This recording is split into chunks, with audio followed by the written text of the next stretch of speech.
শুভ সকাল বন্ধুরা, তোমরা সবাই কেমন আছো? গোপাল সেবা দিয়ে সকালটা শুরু করলাম। ফুলের মালা দিয়ে পুজো করেছি। আর দেখো কত সুন্দর লাগছে ঠাকুরের সিংহাসন। ফুল দিয়ে পুজো করলে মায়ের মুখ অপরূপ সুন্দর লাগে। মনসা মাকেও ফুলের মালা পরিয়ে দিয়েছি। আর গণপতি বাবার খুব প্রিয় দুব্বা, তাই গণপতি বাবাকে দুব্বা অর্পণ করেছি।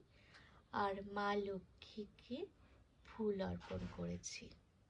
এখন গাঁদা ফুলের খুব পরিমাণে পাই, সেই কারণে গাঁদা ফুল দিয়ে ঠাকুর ঘর সজ্জিত করেছি।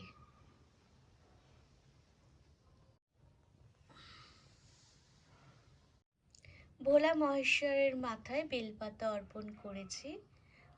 আজকে ঠাকুর ঘর দেখতে খুব সুন্দর লাগছে, কারণ ফুল দিয়ে সজ্জিত করেছি।